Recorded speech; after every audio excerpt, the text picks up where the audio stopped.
Start. Madam Deputy Chairman, the main question for consideration of this House is whether the increase in the passenger fares and in the freights that has been proposed by the Railway Minister should have the support of this House or not.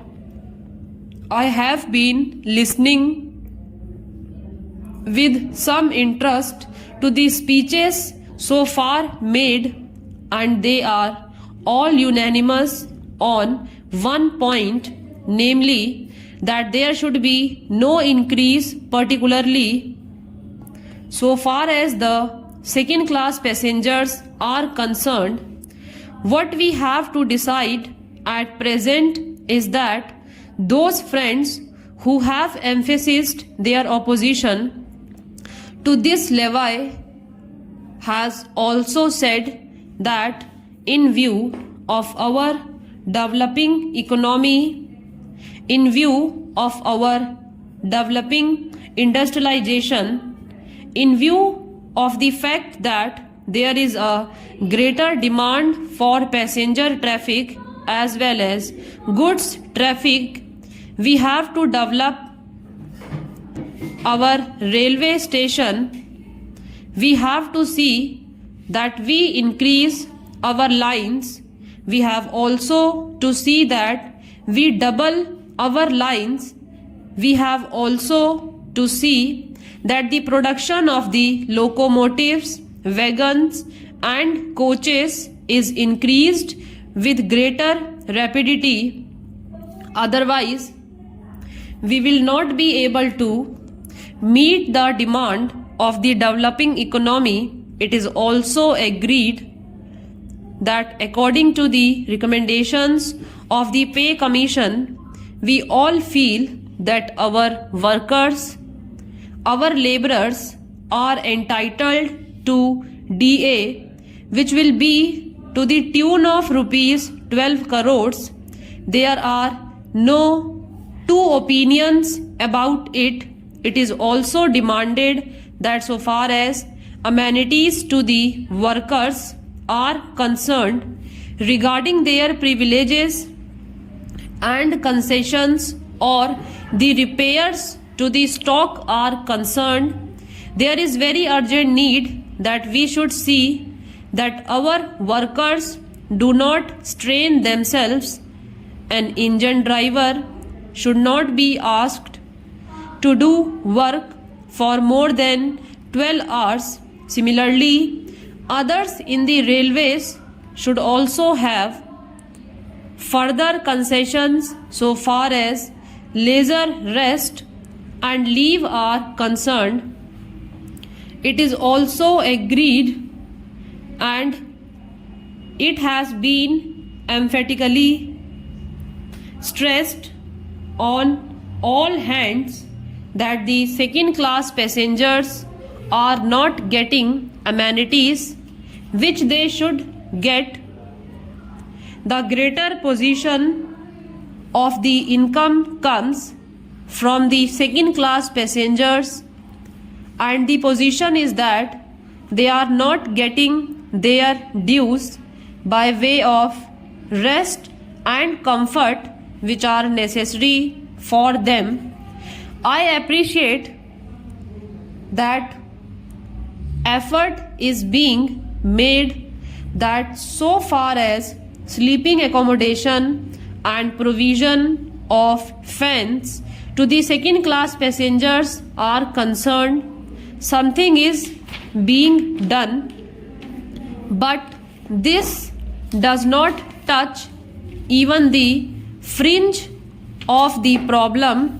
And when we see the second class passengers huddled together like cattle, not even having sufficient air to breathe in, we feel that there is something seriously wrong with our railway administration. We have also to see that the shortage that we had about the supply of wagons to the coal mines and to our steel industry is not there, madam. It is a strange chain of events that the minister who was in charge of steel and who gave statements in a way implying that the railways are not doing their part well is now saddled with that responsibility, and I am sure he must feel double responsibility because he knows how the industry has suffered or was likely to suffer. As the Minister of Steel, he charged the Railway Ministry of not doing things which should have been done. So now these are the problems that we have to meet, and the question arises how to meet them. I quite understand that there could be some economy affected in administration. I could also understand that by tightening the administration and seeing that there is not much of ticketless travel, we could improve the position. I could also understand that by taking effective measures regarding the new responsibility which Parliament has placed on the shoulders of the Railway Department, namely the liability of a common carrier for goods for which they have provided rupees 2 crores, and by having all these things in mind, there could be some reduction in expenditure, but I do not think that reduction would be of a value sufficient to meet the increasing demands of the railways. That is the problem. It is true that it will be hard to increase any fare, it will be hard to increase any freight. We do realize and we do appreciate it, and as representatives of the people, we do feel every day that our people are being taxed more and more. As regards freight, madam, my own view is that so far as good articles are concerned, this proposal should be modified just as there has been a modification in the case of giving encouragement for exports and in certain other respects.